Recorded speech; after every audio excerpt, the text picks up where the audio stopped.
शानदार एक रास्ता आप अपने लिए खोल पाएंगे फाइनेंशियल फ्रीडम का।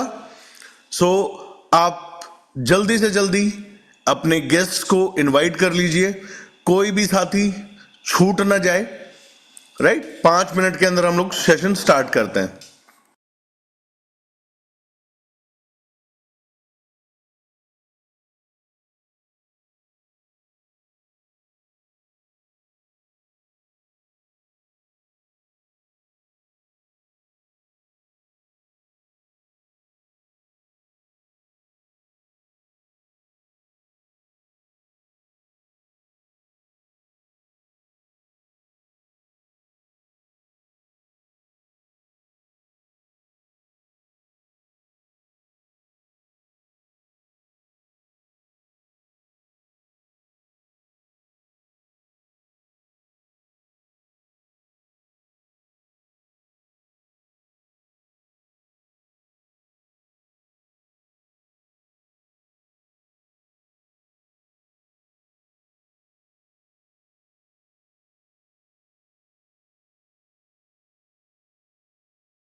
Guys, welcome back.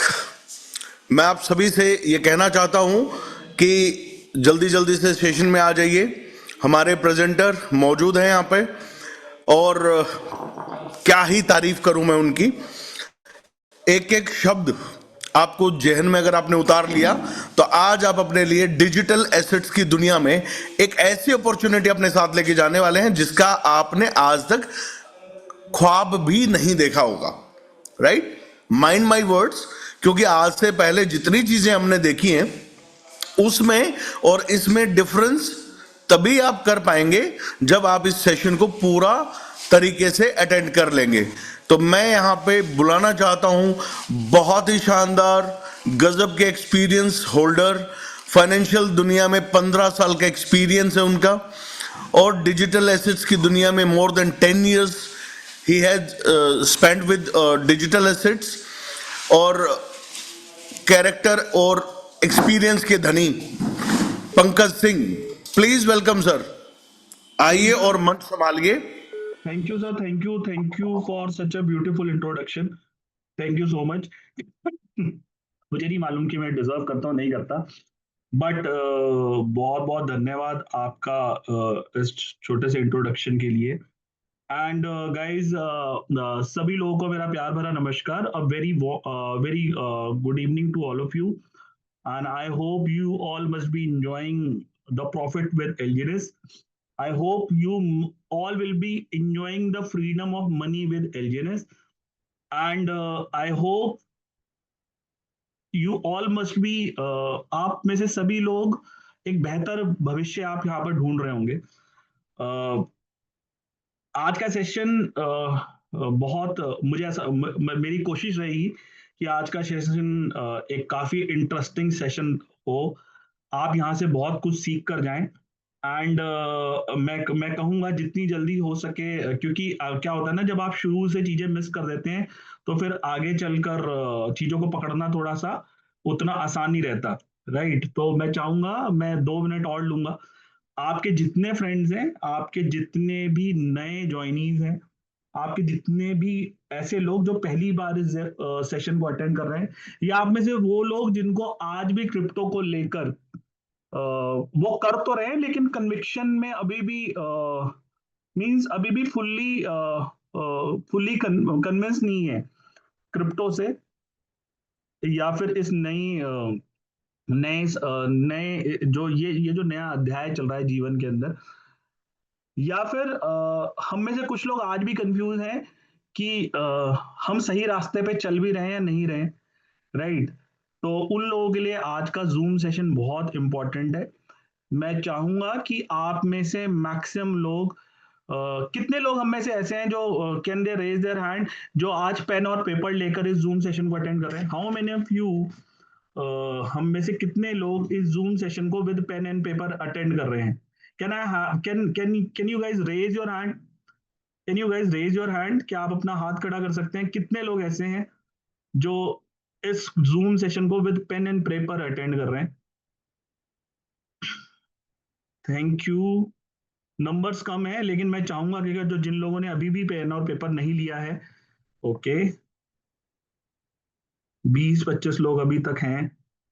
गाइज, मैं चाहूंगा कि अगर जो मेरे इन कुछ पॉइंट में से आप कुछ भी चीजें अगर जो जहन में उतार पाए और अपने लोगों को इसका 50% भी बता पाए, तो आपकी क्लोजिंग्स, आपको लोगों को कन्विंस करना बहुत आसान हो जाएगा। क्योंकि एक चीज को मैं अपने एक एक ऑथर है, आप लिख सकते हैं उनका नाम, और कभी उनकी किताबें आपको पढ़ने का मौका मिले तो उनका नाम है ग्रैंड कार्डन। एक बोला जाता है one of the most successful sales person of the world है। और उनकी एक उनकी एक कहावत है कि आप वही चीज बेच सकते हो जिसका कन्विक्शन आपको 500% हो। अगर जो आप किसी चीज के लिए कन्विंस नहीं हो तो वो चीज आप मार्केट में बेच ही नहीं सकते। अगर जो आप उस प्रोडक्ट के लिए कॉन्फिडेंट नहीं हो तो आप मार्केट में कभी भी उस प्रोडक्ट को बेचते हुए सक्सेसफुल नहीं हो सकते। उनका कहना है कि जो इस दुनिया में सबसे बड़ा सक्सेसफुल सेल्स पर्सन होता है वो होता है छोटा सा बच्चा।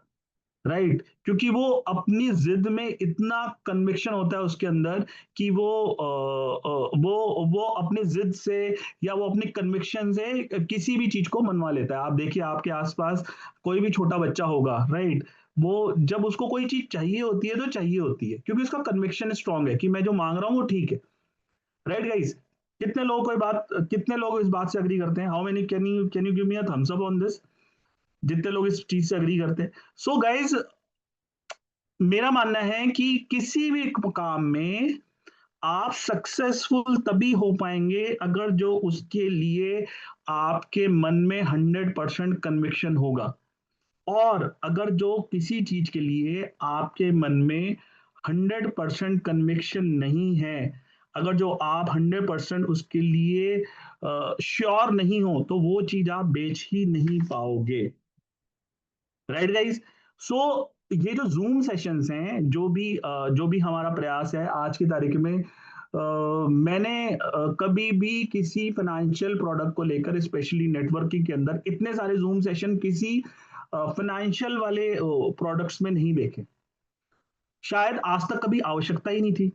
आवश्यकता क्यों नहीं थी? क्योंकि मार्केट में कभी कोई प्रोजेक्ट बिका ही नहीं है।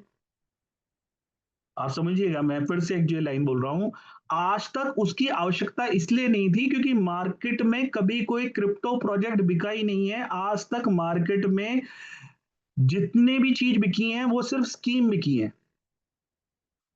राइट, ये पहली बार है क्रिप्टो के इतिहास में कि नेटवर्किंग में एक क्रिप्टो प्रोजेक्ट आया है, और वो जो क्रिप्टो प्रोजेक्ट आया है वो इतना शानदार परफॉर्म कर रहा है, इतना शानदार लोगों का एक्सेप्टेंस उसको मिल रहा है। क्यों? तो इसको समझने के लिए आपको 10 बार जूम सेशन अटेंड करने पड़ रहे हैं, आपको हर जूम सेशन में नई नई चीजें सीखने को मिलती है, और जितने लोग बार बार इस जूम सेशन को अटेंड करते हैं उसको उतना ज्यादा कॉन्फिडेंस इसके अंदर आ रहा है। कितने लोग मुझसे अग्री करते हैं? How many of you agree on this point? आप में से कितने लोग अग्री कर रहे हैं? Thank you guys, thank you so much, thank you so much. Now guys, अगर जो हम चीजों को स्टार्ट करने की बात करें, मैं डेफिनेटली प्लान प्रेजेंटेशन पे तो जाऊंगा ही जाऊंगा। मुझको मुझको ये बोला भी गया है कि नहीं सर, लोग आपका प्लान सुनने के लिए, जो आपका प्रेजेंटेशन है, जो बेसिक प्लान प्रेजेंटेशन है उसको सुनने के लिए हम में से कई लोग इसमें आते हैं, इस सेशन में आते हैं। लेकिन उस प्लान प्रेजेंटेशन से पहले मैं कुछ बिंदुओं पर आपसे बात भी करना चाहूंगा, क्योंकि मुझे पर्सनली फील होता है कि अगर जो हम ये जानने में असमर्थ रहे कि अ, हमें ओरिजिन जैसे प्रोजेक्ट की आवश्यकता क्यों है, हमें स्टेबल कॉइन ए की आवश्यकता क्यों है, हमें अनुबी जैसे प्रोजेक्ट की आवश्यकता क्यों है, अगर जो हम इसको जानने में असफल रहे तो शायद हम कभी समझ ही नहीं पाएंगे कि ओरिजिन हमको क्यों करना है। हम ये समझ ही नहीं पाएंगे कि क्रिप्टो को अपने जीवन में लाना क्यों आवश्यक है। और अगर जो हम समझ ही नहीं पाएंगे तो हम औरों से, अपने साथ वालों से और पीछे हो जाएंगे।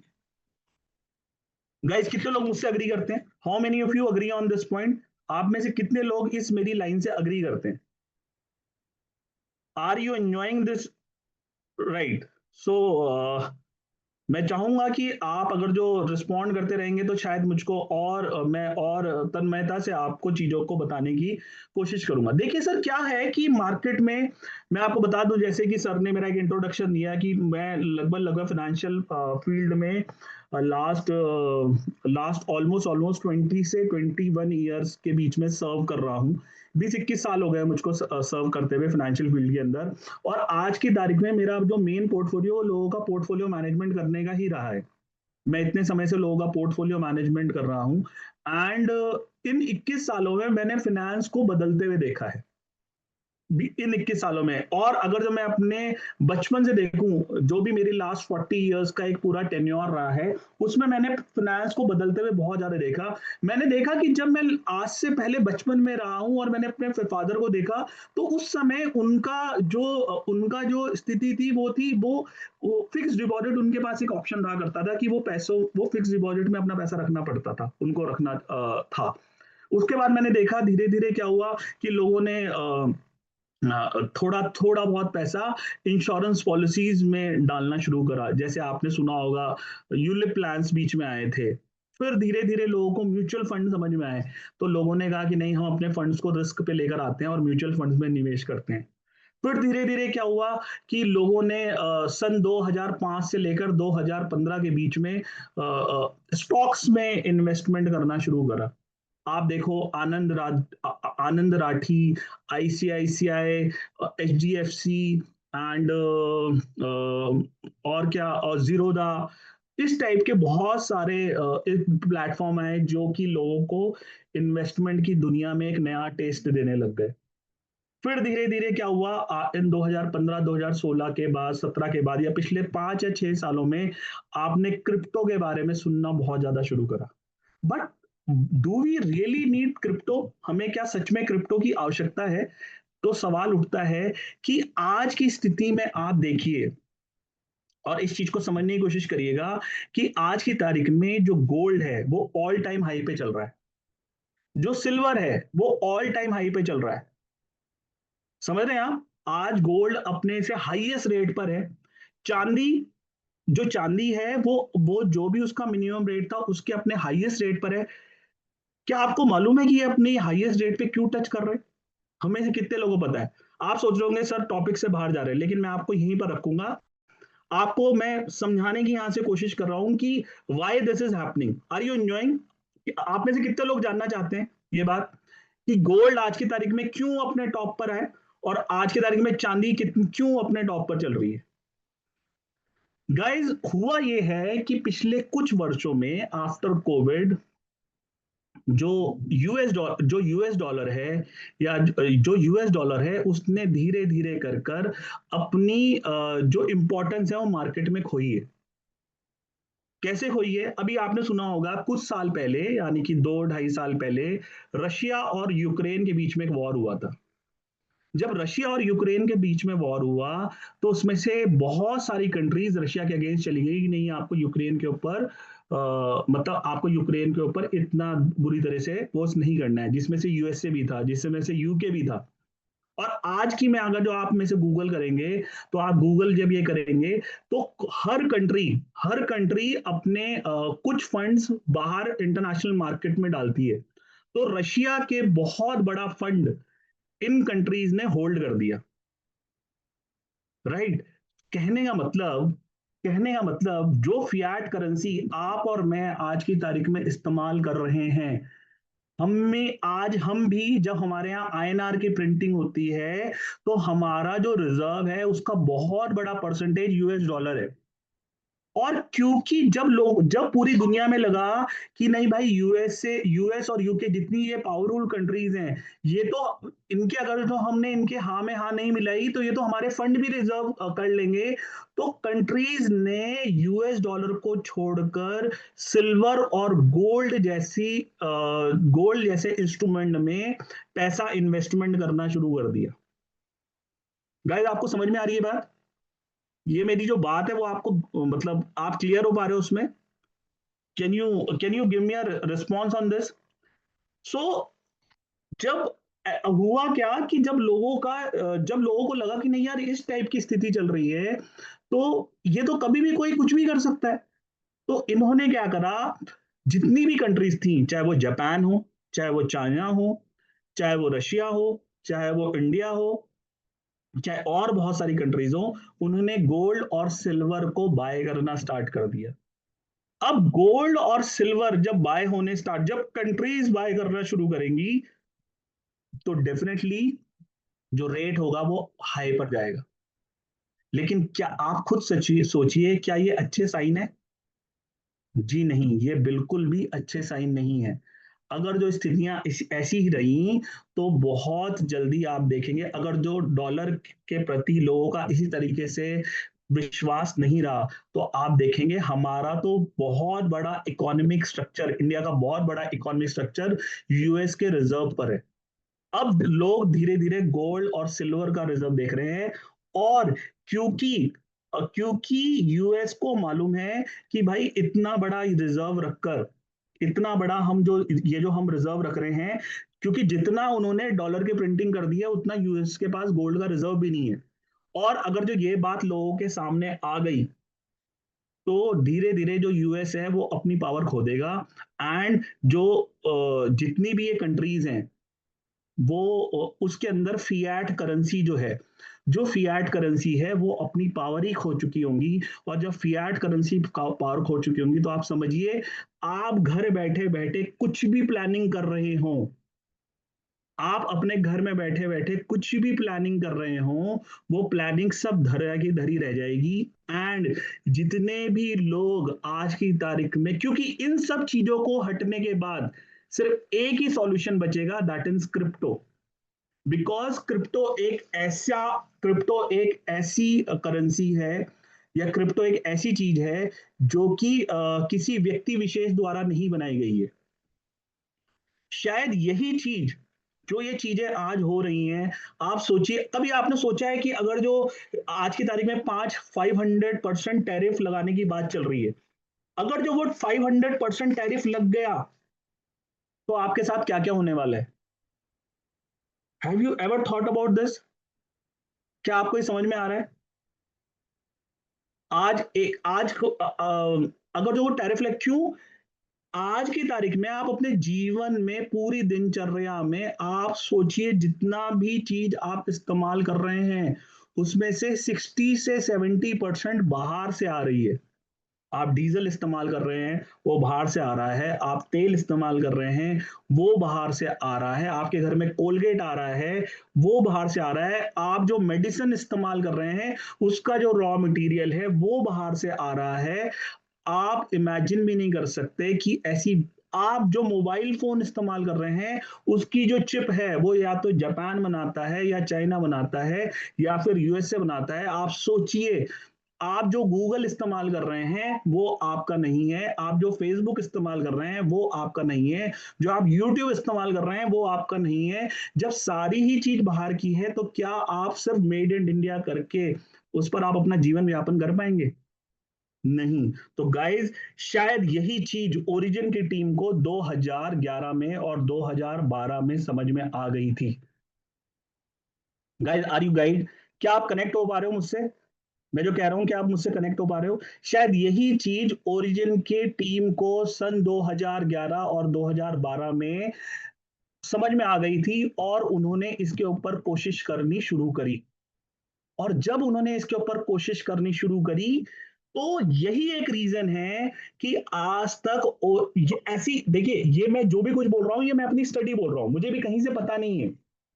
मुझे भी कहीं से चीज़ों को मुझे कहीं से भी चीज़ों मुझे किसी ने समझाया नहीं है, मेरे पास कोई ट्रेनिंग है, लेकिन मैं जितना पढ़ रहा हूँ, मैं जितना समझ रहा हूँ, मैं सिर्फ़ अपने विचार आपके सामने रख रहा हूँ। हो सकता है आप में से बहुत सारे लोग मुझसे एग्री हों और बहुत हो सकता है बहुत सारे लोग मुझसे डिसएग्री भी हों।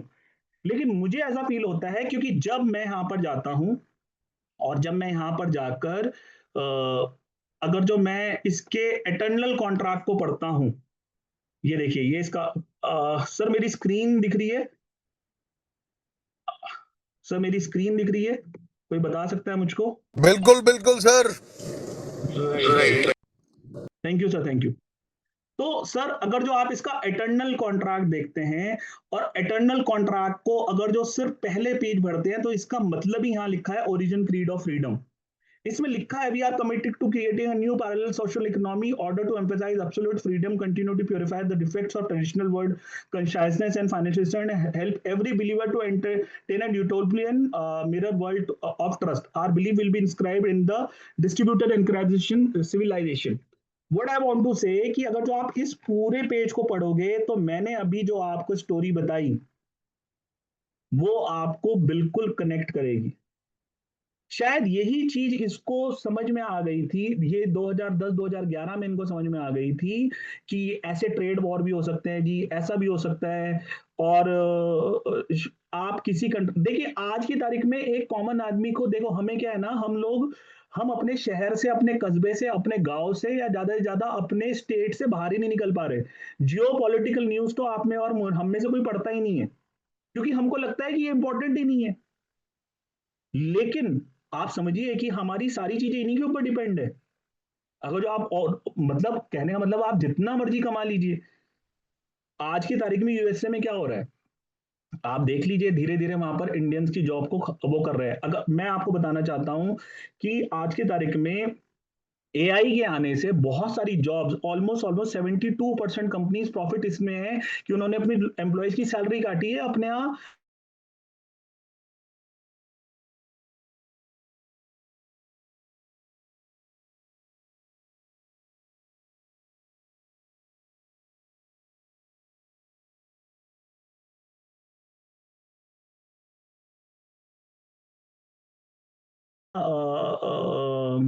किसने ये इन्वेंट करा है, उसके पीछे ये टीम आज तक इसीलिए हिडन है, क्योंकि अगर आप समझिए, अगर जो इतनी बड़ी बड़ी शक्तियों से कोई पंगा ले रहा होगा, गाइज मैं आपको समझ बहुत ही मैं लाइन बोल रहा हूँ, अगर जो कोई इतनी बड़ी बड़ी शक्तियों से पंगा ले रहा होगा, तो क्या इतनी बड़ी बड़ी शक्तियां उसको जीने देंगी?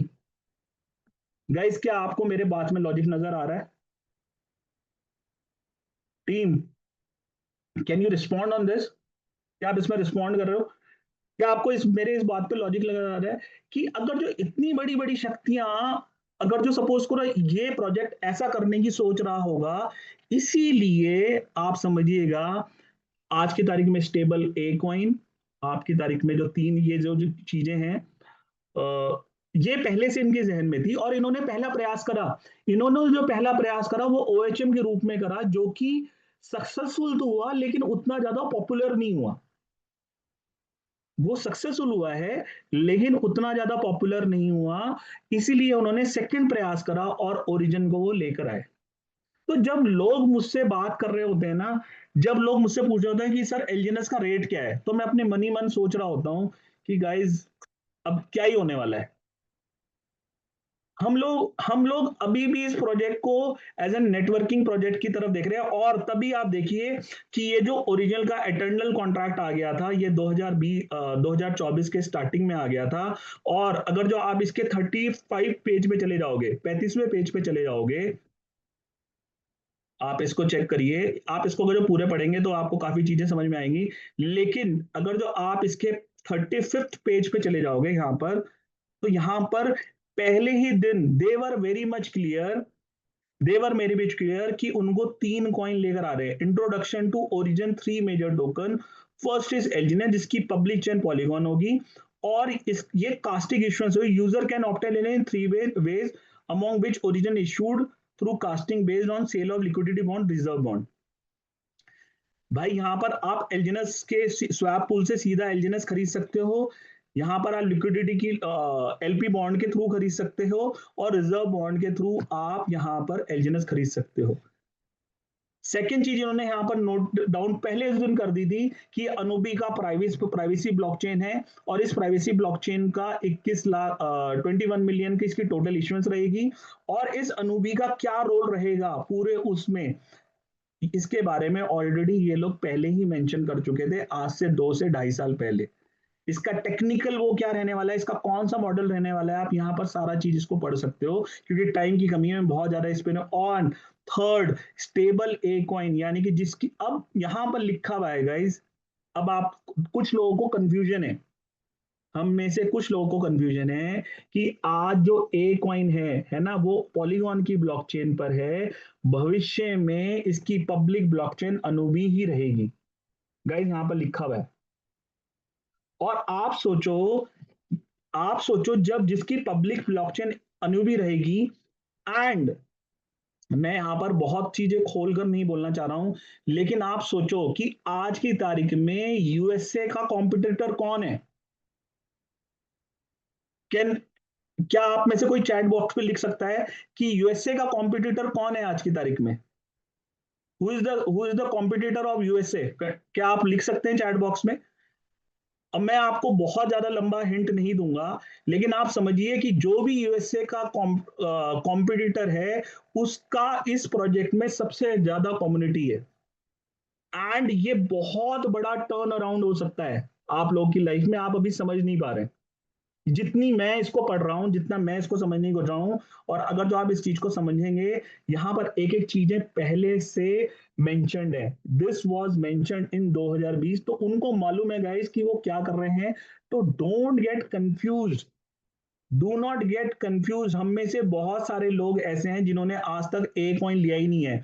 मैं यहाँ पर किसी को भी फाइनेंशियल एडवाइस नहीं दे रहा हूं, बट अगर जो आज भी आपके पास ए कॉइन नहीं है, आज भी आप कंफ्यूज हो कि भाई मैंने इस प्रोजेक्ट को 6 महीने के लिए लेना है, 3 महीने के लिए लेना है, तो आप बहुत बड़ी भूल में हो। स्टेबल कॉइन ए, अनुबी और ओरिजिन एलजीएनएस आपके पूरी जिंदगी को टर्न अराउंड कर सकता है। आपको सोचने और समझने की इसके अंदर जरूरत है। गाइस, आप लोगों को ये बात समझ में आ रही है? How many of you are getting this point? Sir समझ में आ रही है बात? Can you show the reaction? So guys, this is the मतलब ये चीजें थी जिसके कारण ओरिजिन एज एन प्रोजेक्ट आया। और आज ओरिजिन एज एन प्रोजेक्ट की जो लाइफ है, इसलिए 14 साल बता रहा जा रहा है सर्टिक का ऑडिट पे, क्योंकि उसको उसका पूरा विजन दिख रहा है। आप देखिएगा, तो मैंने आपको किसी दिन एक पहले भी दिखाया था, अगर जो आप बिटकॉइन की बात करें, एथेरियम की बात करें, अगर जो आप उसका सर्टिक पे जाकर आप उसकी देखें, उसका एज देखें, अगर जो आप उसकी एज देखें तो 13 ईयर 14 ईयर्स दिखाता है प्रोजेक्ट की एज। अगर जो आप सर्टिक पे जाकर उसको चेक करेंगे तो 13 ईयर्स 14 ईयर उसकी एज दिखाता है, राइट। तो इसीलिए इस प्रोजेक्ट को इतना इम्पोर्टेंस दी जा रही है, क्योंकि ये प्रोजेक्ट एक मार्केट की बहुत बड़ी प्रॉब्लम सॉल्व करने वाला है। और आज सोचिए कि जब ए और अनु भी आएगा, उसका सबसे पहले क्रिएटर आप ही होंगे। अनु भी उनके पास ही होगा जिसके पास एलजीएनएस होगा। तो आप आगे चलकर कितनी बड़ी दुनिया में जाने वाले हो, ये शायद मुझे नहीं मालूम अभी आप समझ पा रहे हो या नहीं समझ पा रहे हो, बट इस चीज को समझने के लिए आपको रेगुलर जूम सेशन अटेंड करने पड़ेंगे। Coming on to the PPT, guys ये बात समझ में आ रही है? मैं आगे बढ़ूं। तो coming on to the PPT, why origin is required, जैसे कि मैंने आपको बताया कि it is required to build a new financial decentralised financial system. एक चीज मैं आपको और बताना चाहता हूं कि जैसे ही मैं पीपीटी खत्म करूंगा, उसके बाद मैं कुछ और आपको टिप्स देने वाला हूं, जो कि आपको आपको आगे काम करने में थोड़े से इस्तेमाल करेंगे तो आपको थोड़ी आसानी रहेगी। तो बने रहिएगा लास्ट तक सिस्टम जूम सेशन के साथ, right? So why we required, जैसे कि मैंने अभी बोला, it is required to build a new decentralised financial system. क्यों फाइनेंशियल सिस्टम की जरूरत है, मैंने आपको बताया, बिकॉज देयर इज अ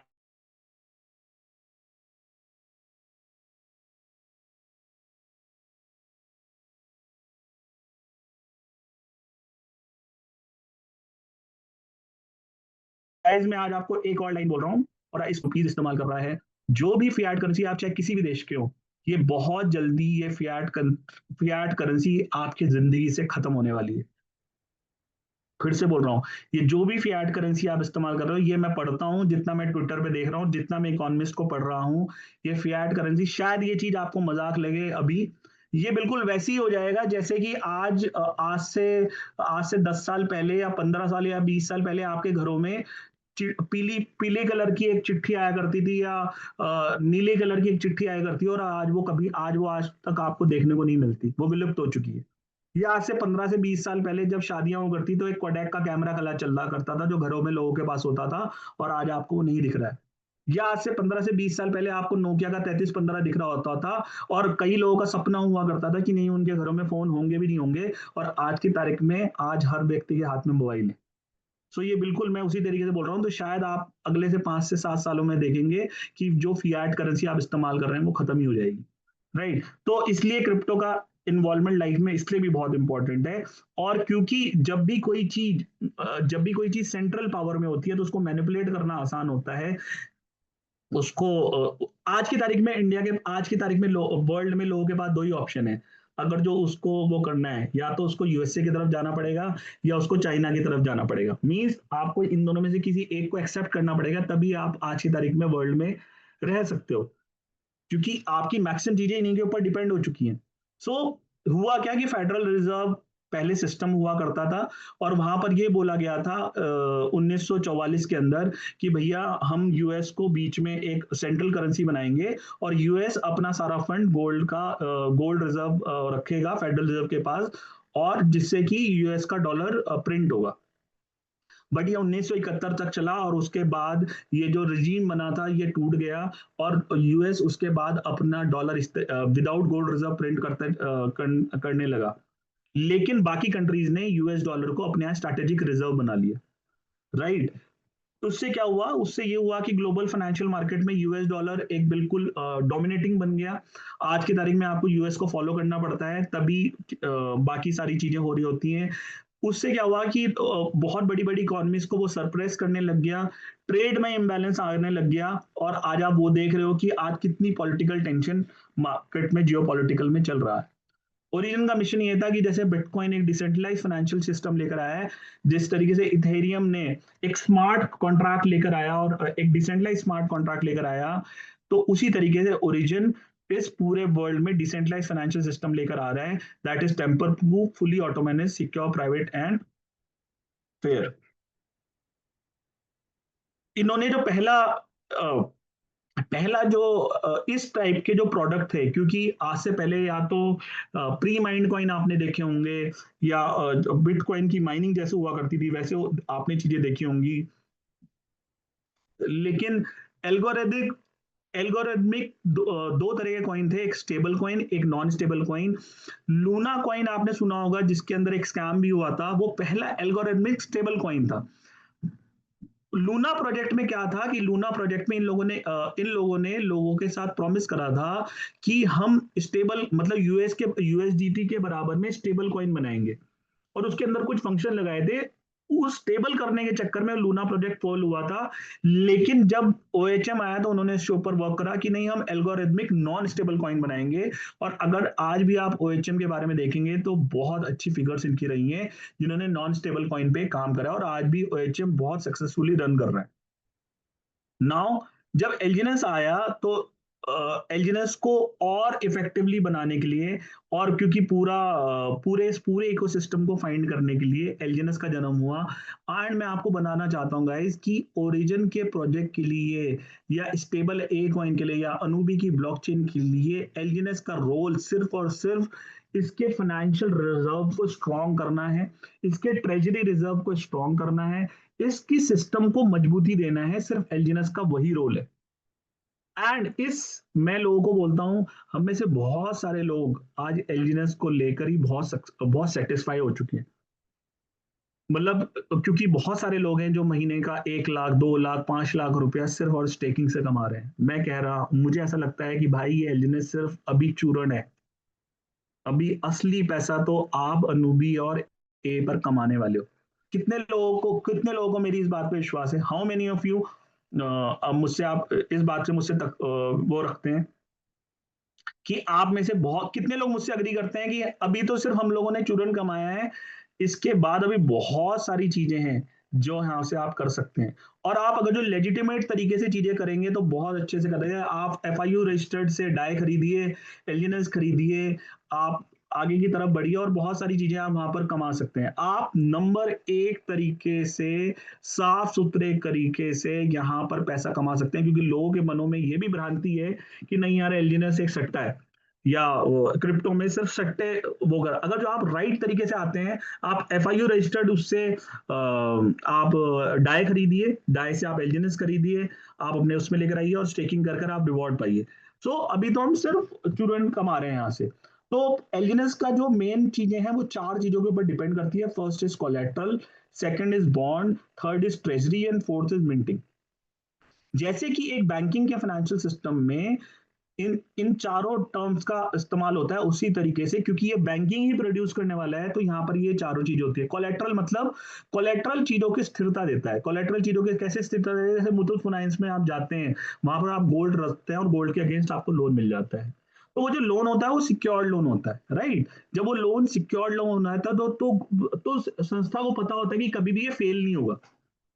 मतलब मुथूट फाइनेंस कभी भी लॉस में नहीं जा सकता या बैंक कभी भी लॉस में नहीं जा सकता, क्योंकि उसने आपको गोल्ड के अगेंस्ट गोल्ड लोन दिया है, वो सिक्योर्ड लोन है। इसी तरीके से यहाँ पर भी ये जो प्रोजेक्ट है इसलिए सिक्योर हो जाता है क्योंकि यहाँ पर जब तक एलजीएनएस एज एन रिजर्व में नहीं रखा जाता तब तक सॉरी डाई या यूएसडीटी रिजर्व में नहीं रखा जाता तो नया एलजीएनएस प्रिंट नहीं होता। और यही इस प्रोजेक्ट को बहुत स्थिरता देता है, क्योंकि आज तक इससे पहले और कहीं नहीं हुआ कि कोई नॉन स्टेबल कॉइन आया हो और इसके रिजर्व में एक स्टेबल कॉइन रखा हो।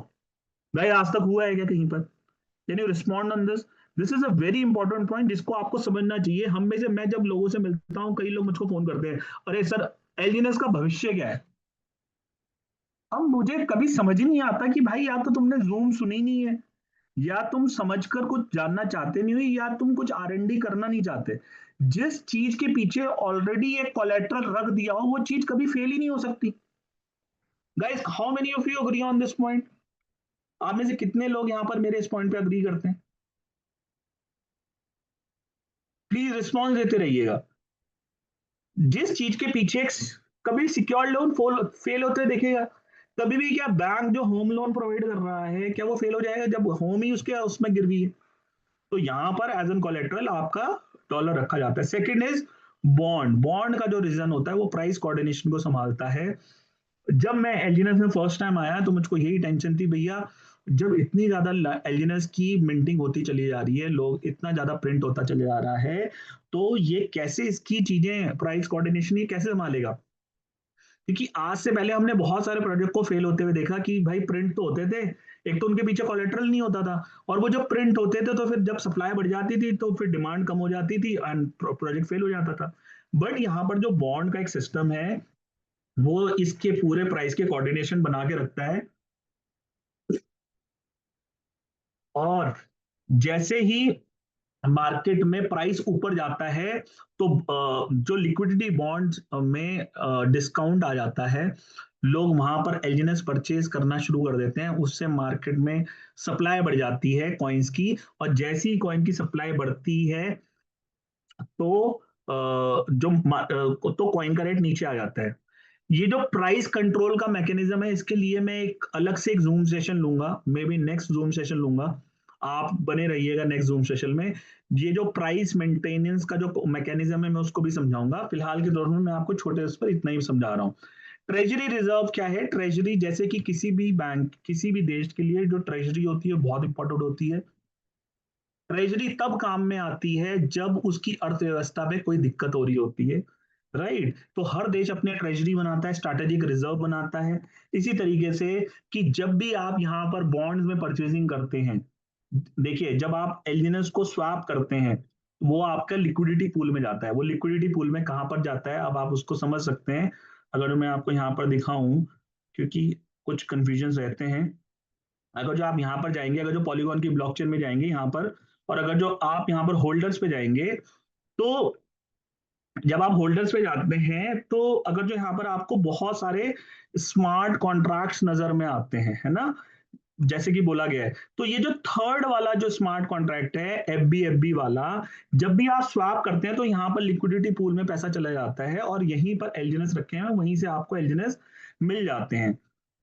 लेकिन जो ट्रेजरी रिजर्व होता है उसमें जब भी आप बॉन्ड्स में परचेज करते हैं तो पैसा बॉन्ड्स के अंदर, आपका जो पैसा है वो बॉन्ड्स के अंदर जा रहा होता है, राइट? तो ट्रेजरी काम तब आता है जब कोई दिक्कत परेशानी आ जाए, जैसे कि रेट्स बहुत ज्यादा फॉल होना शुरू कर जाए, तब ट्रेजरी, या जब उनको लगे कि नहीं हमें कुछ और चीजें चाहिए, जैसे अभी इन्होंने एक अपना ट्रेजरी का ओवरव्यू बनाया, जहां पर इन्होंने बीटीसी खरीदा, जहां पर इन्होंने सोलाना खरीदा, जहां इन्होंने इथेरियम खरीदा, इस जैसे कॉइन खरीदे होंगे, आई होप सबने देखे होंगे। एंड फोर्थ जो सबसे इंपॉर्टेंट कॉइन है दैट इज मिंटिंग, यानी कि स्टेबल कॉइन इशुएंस, यानी कि जब तक एलजीएनएस बर्न नहीं होगा तब तक स्टेबल कॉइन बनेगा नहीं। Guys this is very important point, आप समझिएगा, इसको थोड़ा सा दिमाग लगाइएगा। अगर जो कल यूएस डॉलर की कीमत खत्म हो जाती है, आप समझिएगा, तो यूएसडीटी का क्या हाल होने वाला है। बट हमारी जो एलजीएनएस की मिंटिंग है, हमारी जो ए कॉइन की मिंटिंग है, वो एलजीएनएस को बर्न करके बनती है। इसीलिए आगे चलकर भविष्य में जो स्टेबल कॉइन ए है वो गेम चेंजर हो सकता है। Guys guys how many of you agree on this point? कितने लोग इससे अग्री करते हैं कि जो हमारा स्टेबल कॉइन ए है वो गेम चेंजर इसलिए हो सकता है क्योंकि एक पर्टिकुलर एसेट के पीछे वो नहीं है। आप जब एलजीएनएस बर्न करते हैं, यानी कि शायद ये चीज ओरिजिन एज एन प्रोजेक्ट समझ में आ गई थी कि जब भी कोई पैसे को सेंट्रलाइज्ड तरीके से मिंटिंग करेगा उसकी वैल्यू कभी ना कभी खत्म होगी, लेकिन कोई भी पैसा अगर लोगों द्वारा बनाया जाएगा तो उसकी वैल्यू हमेशा ज्यादा रहेगी। मैं इसका एग्जांपल आपको दे सकता हूं। आज से 25 साल पहले आप दूरदर्शन की न्यूज देखा करते थे। गाइस अग्री करते हैं मुझसे? मेरी बात समझ में आ रही है? आज से 25 से 30 साल पहले आप दूरदर्शन की न्यूज देखा करते थे, रात के 9 बजे दूरदर्शन की न्यूज आती थी, और वो जो पूरी दूरदर्शन की न्यूज होती थी वो गवर्नमेंट के द्वारा कंट्रोल हुआ करता था। Guys how many of you agree on this point कि आपको वही न्यूज सुनने को मिलती थी जो उस समय की गवर्नमेंट आपको सुनाना चाहती थी? यस और नो? उसके बाद आज तक जैसे एबीपी न्यूज जैसे, सीएनबीसी जैसे, या फिर मैं आपकी बात करूं बहुत सारे XYZ चैनल आने शुरू हो गए। इन्होंने स्वतंत्रता के साथ न्यूज को चलाना शुरू हुआ, लेकिन धीरे धीरे क्या हुआ कि पॉलिटिकल पार्टीज ने इनको भी खरीदना स्टार्ट कर दिया। यस और नो? और फिर से वही होना शुरू हुआ, बीच में तो कुछ अच्छी चीजें आनी शुरू हुई, लेकिन फिर से चैनलों को खरीद दिया गया और आपको वही सुनने को मिलता है जो कि सामने वाला आपको सुनाना चाहता है। हर चीज मैनिपुलेटेड है। लेकिन इन सब चीजों का सॉल्यूशन क्या आया? That is YouTube. आज इस में बैठे हुए 500 लोग जो इस सेशन को अटेंड कर रहे हैं, आप में से हर व्यक्ति अपना यूट्यूब चैनल खोल सकता है और बेबाक तरीके से अपने मर्जी की तरफ से जो न्यूज को आप बोल सकते हो, यानी कि पूरी चीजें डिसेंट्रलाइज हो गई। यानी कि जो न्यूज आप दूरदर्शन के माध्यम से सुनते थे, आज वो आप डिसेंट्रलाइज तरीके से, आज आदमी स्वतंत्र है कुछ भी बोलने के लिए। तो इसी तरीके से जो आपका ए कॉइन है, राइट, दैट उसकी जो मिंटिंग है वो आपके द्वारा ही हो रही है। तो जो चीज के पास किसी एक व्यक्ति का कंट्रोल नहीं होगा, वो चीज मेरे नजर में हमेशा शाश्वत रहेगी, वो हमेशा चलती रहेगी। Guys, how many of you agree on this point? आप में से कितने लोग इस पॉइंट पे अग्री करते हैं? Thank you so much. ये ओरिजिन इकोनॉमी का फ्लाईव्हील मॉडल है। यहाँ पर क्या है कि आप जब परचेज करते हैं तो एलजीएनएस कॉइन को वो एलजीएनएस कॉइन में प्राइस में वृद्धि डालता है। लेकिन सिर्फ ये अकेला कारण नहीं होता, क्योंकि एलजीएनएस की सप्लाई भी कम होनी चाहिए और परचेज डॉलर में ज्यादा होना चाहिए। जब इस टाइप की कोई स्थिति होती है तो बॉन्ड में डिस्काउंट आ जाता है। जब आप बाय बॉन्ड करते हैं तो लिक्विडिटी बॉन्ड के द्वारा करते हैं, और रिजर्व बॉन्ड करते हैं। रिजर्व बॉन्ड, इससे क्या होता है, ट्रेजरी में पैसा जाता है, जिससे कि और एलजीएनएस बनते हैं। फिर से इंक्रीज एलजीएनएस की क्वालिटी होती है तो कॉइन का प्राइस नीचे आ जाता है, और फिर से जब परचेज लगती है तो फिर से एलजीएनएस कॉइन में इस टाइप से पूरी लाइफ साइकिल चलती रहती है। गाइज, अब मैं आपको ये बताना चाहता हूं कि यहाँ पर स्टेकिंग रिवॉर्ड्स हैं। अब हम में से कई लोग बड़े कंफ्यूज हैं कि नहीं यार, स्टेकिंग रिवॉर्ड कैसे, एलजीएनएस कैसे दे रहा है? आज तक तो और किसी कंट्री, किसी उसने ऑर्गेनाइजेशन ने दिया नहीं है। तो मैं आपको ये सिर्फ ये दिखाना चाहता हूँ। आप अगर जो यहाँ पर जाएंगे और कॉइन मार्केट में, कुछ चीजें शायद लंबा हो जाए सेशन, लेकिन मुझे लगता है अगर जो आपको समझ में नहीं आएगा तो उसका कोई भी फायदा नहीं है। आज मैं इन केस आप अगर जो यहाँ पर जाते हैं, एंड अगर जो आप कॉइन मार्केट कैप में भी जाते हैं, और अगर जो आप यील्ड को डालते हैं,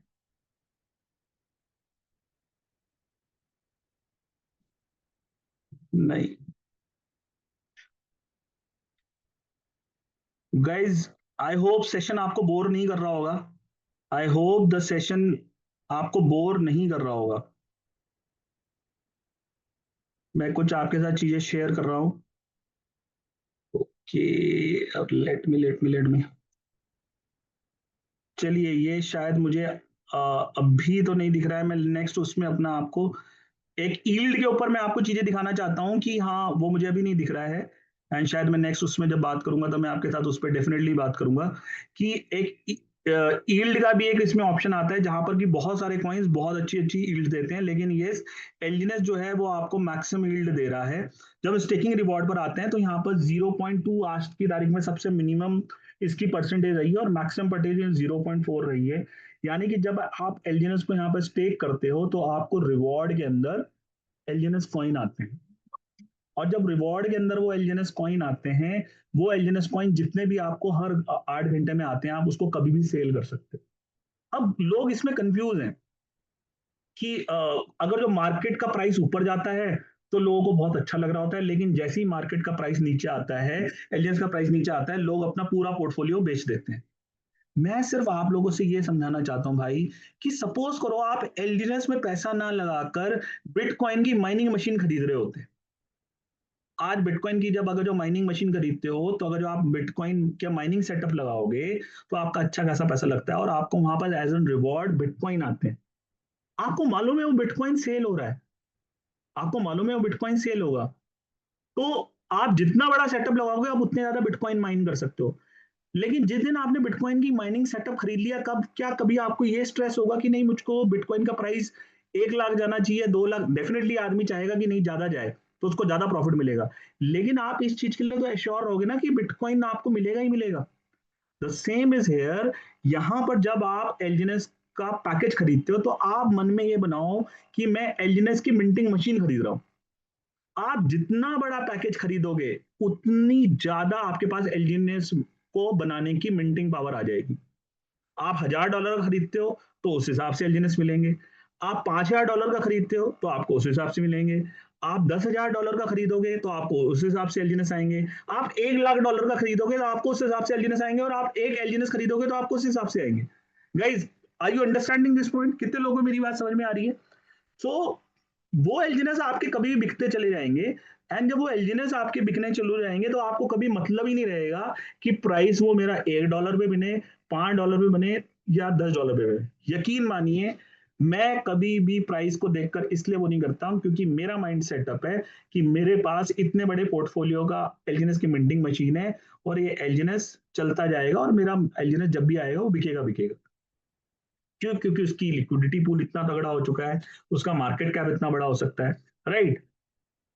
guys, is this is clear with you guys? ये प्रोडक्ट आपको क्लियर है? नाउ स्पाइडर वेब रिवॉर्ड का सिस्टम है यहाँ पर। स्पाइडर वेब रिवॉर्ड में आप एलजीएनएस को जितना स्टेक करते, अगर जो आप लोगों को रेफर करते हैं, तो 1 से लेकर 15 तक लेवल तक आप इसको कर सकते हैं। हर लेवल को पाने के लिए आपको 100 यूएसडीटी, 300 यूएसडीटी, 500 यूएसडीटी, 800 यूएसडीटी करके 10,000 यूएसडीटी तक की सेल्फ स्टेकिंग रखनी पड़ती है। और ये जो आपको परसेंटेज एज एन रिवॉर्ड मिल रहा होता है लेवल पे। लेकिन आप ये ध्यान रखिएगा कि ये जो कोई भी परसेंटेज निश्चित नहीं है। इसको यहाँ पर एक नोट लिखा हुआ है कि स्पाइडर वेब रिवॉर्ड में जो रिवॉर्ड है, ये मिनिमम इस परसेंटेज का 37.5% हो सकता है, और इस परसेंटेज का 122% हो सकता है। यानी कि ये रिवॉर्ड 4% भी जा सकता है, और ये ऊपर होकर 20% भी आ सकता है। सो यहाँ पर कोई भी अमाउंट निर्धारित नहीं है, और मैं आपको यहाँ बताना चाहता हूं कि फाइनेंशियल वर्ल्ड के अंदर कुछ भी चीज कभी भी निर्धारित नहीं होती। आप कुछ भी देख लीजिएगा, कभी भी होम लोन की 1% नहीं हो सकती, कभी भी कार लोन की 1% नहीं हो सकती, कभी भी गोल्ड लोन की 1% नहीं हो सकती, कभी भी जीडीपी की 1% नहीं हो सकती, और अगर जो होगी तो वो फाइनेंशियल सिस्टम कभी सर्वाइव ही नहीं करेगा। ये आपको डाउ रिवॉर्ड है। मात्र 1.5 करोड़ का बिजनेस करने पर, $1.5 लाख करने पर आप V1 बन जाते हो, और जहां पर आपको 1 से 5% का एलजीएनएस का रिवॉर्ड आना शुरू हो जाता है।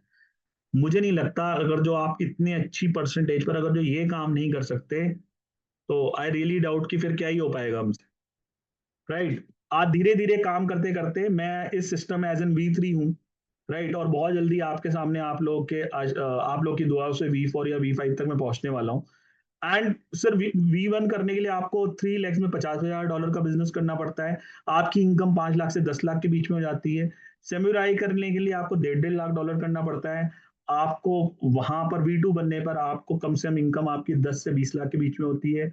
V3 बनने पर आपको 3-3 लाख डॉलर का बिजनेस करना पड़ता है तीनों लेग के अंदर, जहां पर आपकी इनकम कम से कम 20 लाख रुपए से लेकर 30 लाख रुपए के बीच में होती है।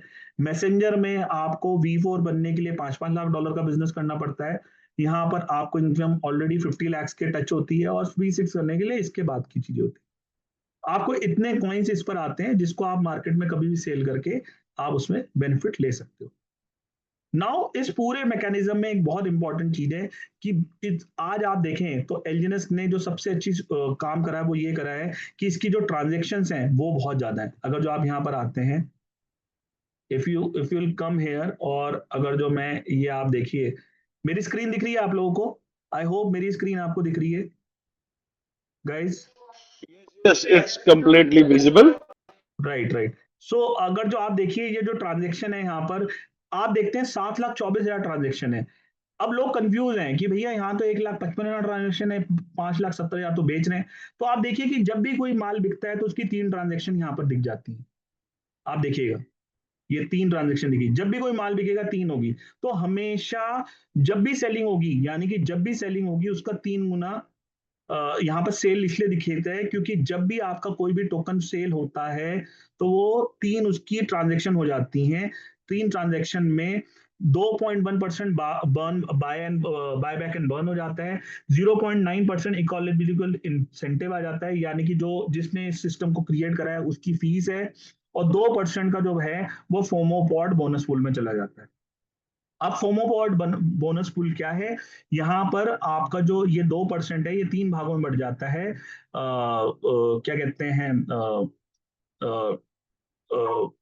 Monthly wise, weekly wise and early wise. ये आपका उसमें उतने उसमें बढ़ जाता है और आपको एज एन रिवॉर्ड आप 20,000 डायल लगभग हर 1 घंटे में लोगों के बीच में यहाँ बढ़ता है, यानी कि रोज के रोज एज एन रिवॉर्ड आप मान के चले यहाँ पर लाखों रुपया तो सिर्फ रिवॉर्ड का रोज के रोज डिस्ट्रीब्यूट होता है इस सिस्टम के अंदर। And Y this is doing, पहली चीज कि हम फ्रीडम चाहते हैं, हम एक पर्टिकुलर सिस्टम से फ्रीडम चाहते हैं, right. Coming into this point कि ये जो पूरा जो सिस्टम है ये 7 उस पर बचा है। पहला इसका स्पाइडर वेब सिस्टम है, दूसरा स्टेकिंग रिवॉर्ड है, तीसरा इसका इकोनॉमिक फ्लाईव्हील है, चौथा इसका ट्रेडिंग टर्बन मैकेनिज्म है, चौथा इसका फोमो प्राइड पूल है, डाउ पूल रिवॉर्ड है, और सातवां इसका जो सबसे इंपॉर्टेंट चीज आती है that is privacy public change, जो कि मैंने आपको समझाया, जो कि आने वाले समय में गेम चेंजर होगा, जिसके बारे में मैंने आपको बोला कि अभी तो सिर्फ आप चूरन कमा रहे हैं, असली पैसा तो ए और अनुभवी में आएगा। बीटीसी का रोल जैसे मैंने आपको बोला है, इसने डिसेंट्रलाइज का अकाउंटिंग सिस्टम लेकर आया, इथेरियम में स्मार्ट कॉन्ट्रैक्ट लेकर आया, और ओरिजिन इस पूरे फाइनेंशियल सेक्टर को चेंज करने वाला है। ये कुछ इसके नॉर्मली ये देख रहे हैं। अब आप समझिए कि स्टार्टिंग में इंडिया कभी भी इनके कार्ड्स में नहीं था, ये वो कंट्रीज थी जहां पर हम लोग इसको मतलब देख रहे थे, लेकिन बाई चांस ये इंडिया के अंदर आया, एंड आज की तारीख में हम में से बहुत सारे लोग, इंडियन लोग, इसके ऊपर अपनी इकोनॉमी को चला रहे हैं। गाइज आई होप मैंने एक संक्षिप्त रूप में चीजों को कवर करने की कोशिश करी है, एंड रोज ये जूम सुनने के बावजूद भी हम में से बहुत सारे लोग ऐसे हैं जो कि हम कॉन्फिडेंट नहीं है। कितने लोग हम में से ऐसे हैं जो आज भी प्रोजेक्ट को लेकर कॉन्फिडेंस नहीं है, जिन लोगों के अंदर आज भी थोड़ा सा डाउट है, राइट। एंड दोस्तों मैं आपको ये बताना चाहता हूं कि ये डाउट्स है ना हमेशा आपके अंदर रहेंगे जब तक आपके अंदर अज्ञानता रहेगी, राइट। ये अज्ञानता जब तक रहेगी तब तक डाउट्स रहेंगे, एंड इस अज्ञानता को हटाने के लिए, इस अज्ञानता को हटाने के लिए आप में से सब लोग कसम खा लीजिए, जिन लोगों को भी डाउट लग रहा है, जिन लोगों को भी ये कंफ्यूज है कि नहीं यार आज तक हमने इतना पैसा लॉस कर दिया, क्रिप्टो में तो हमने सुना है कि उसने भी लॉस करा था, फलाने में भी लॉस करा था, और हमारे भी अगर जो पैसा लॉस हो गया, या फिर हम तो अपना पैसा लगा दे रहे हैं यार लेकिन लोगों को नहीं बता पाएंगे क्योंकि इमेज जो होती है वो खराब होती है। अगर जो आपके मन में भी ये सवाल उठ रहे हैं, चल रहे हैं, तो मैं आपको सिर्फ एक ही सलाह दूंगा कि अपने आप को प्रॉमिस कर लीजिए। कितने लोग यहाँ पर ऐसे हैं जो फर्स्ट टाइम इस जूम में आए, can they raise their hand? How many of you are in this system जो कि पहली बार इस जूम में आए? क्या वो अपने हाथ खड़ा कर सकते हैं गाइस, जो फर्स्ट टाइम इस जूम के अंदर आए? ओके, सो गाइज मैं आपको ये समझाना चाहता हूं, आप में से जितने लोगों को भी ये डाउट है कि हाँ ये वेदर मैं ये चीजें करूं या ना करूं, कैसे करूं, ऐसा तो नहीं होगा, तो आप अपने आप से कसम खा लीजिए कि अगले 7 दिन, अगले 7 डेज आपको अपना एक भी जूम सेशन मिस नहीं करना। कितने लोग मुझसे प्रॉमिस कर सकते हैं इस ऑनलाइन जूम सेशन में? How many of you can promise me कि अगले 7 दिन इस जूम सेशन को आप मिस नहीं करेंगे? कितने लोग मुझसे प्रॉमिस कर सकते हैं? कम ऑन गाइस, आप में से कितने लोग ये कसम खा सकते हैं अपने आप से? बहुत ही भविष्य का सवाल है कि आप अगले सिर्फ 7 दिन, नेक्स्ट 7 डेज हमको जूम सेशन मिस नहीं करना है। नेक्स्ट 7 डेज का बस रखिए। अगर उस 7 दिन में समझ में आया ठीक है, नहीं समझ में आया तो कोई बात नहीं, आगे मत बढ़िएगा। सेकेंड चीज गाइज मैं देख रहा हूं लोगों के अंदर, तो पहली चीज तो आप ये चीज गए, सेकेंड चीज मैं देख रहा हूं कि हम में से बहुत सारे लोग आज की तारीख में जब काम करना चाह रहे हैं तो वो कंफ्यूज हैं कि हमें किसके पास जाना है। कितने लोग कंफ्यूज हैं कि हमको किसके पास जाना है, कि हमें किसको प्लान बताएं किसको ना बताएं? तो गाइज बहुत सारे, आपको कंफ्यूज होने की आवश्यकता नहीं है। प्रोजेक्ट